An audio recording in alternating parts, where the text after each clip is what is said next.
remercier l'Éternel pour cette journée merveilleuse. Et parce que si je le vois encore, je vis, c'est par sa grâce. Et moi, je ne devais pas me tenir debout. Ça m'est arrivé, c'était le samedi soir. Nous nous sommes séparés avec les frères Biguer. Et je partais déjà distribuer les invitations pour remettre pour cet événement. Et en retournant, nous avons connu un accident. J'ai connu. Et il y a une voiture qui venait, un RAV4 de nouveau modèle, qui nous a écrasés là où nous étions. Nous étions au nombre de 7 personnes.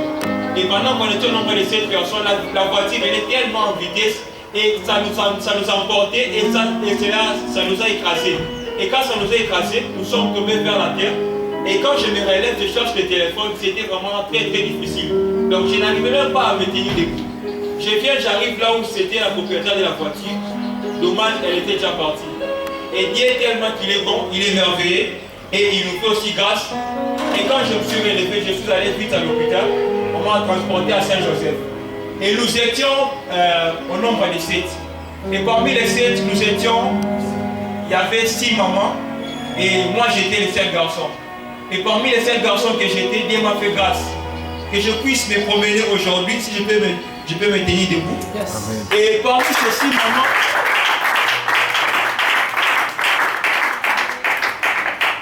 ces 6 mamans, tous ils ont eu des parties, ils se sont cassés les jambes. Lorsqu'on partait à Saint-Joseph, il y a une maman qui était dans un état vraiment très grave. Elle s'est cassée la jambe, donc elle s'inquiétait, moi aussi je m'inquiétais. Et pendant qu'on partait,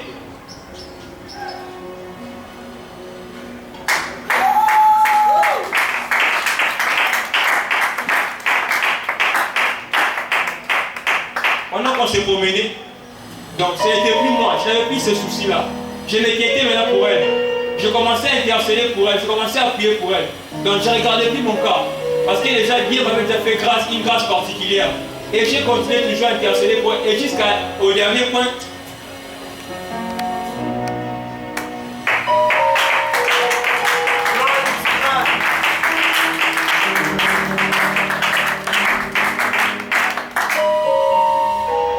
il remet un peu son dernier souffle.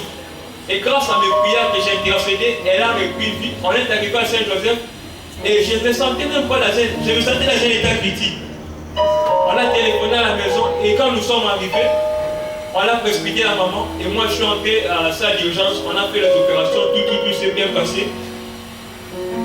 Et c'est que j'ai remercié le Seigneur parce qu'il m'a prêté vie. Je croyais que ce jour-là, j'allais passer dans l'hôpital et j'allais rester là-bas et j'ai cru même que mes bassins étaient écoulés. Et ce qui est encore le plus étonnant, c'est que Dieu a fait. Et parmi les 7 personnes, les 6 se sont cassés les jambes. Il y a une qui était à Maman Ebou. Son état s'est aggravé de plus en plus. Elle était entrée sous la voiture. Donc, elle s'est écroulée toutes les 2 jambes et elle est partie de son corps. Elle était vraiment dans un état critique. En arrivant encore à celle qui était à l'Omeco, elle s'est cassée toutes les 2 jambes et toutes les 3 côtes. Et moi, l'Éternel m'a fait grâce.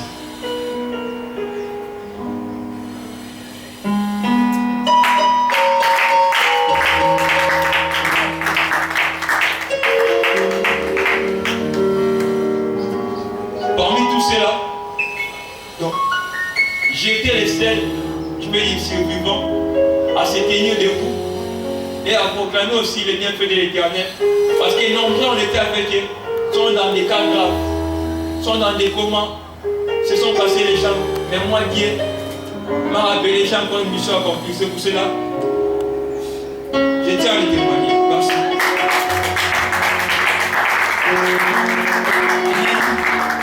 Amen, bien-aimé. Vous savez, ces choses sont vraies et réelles.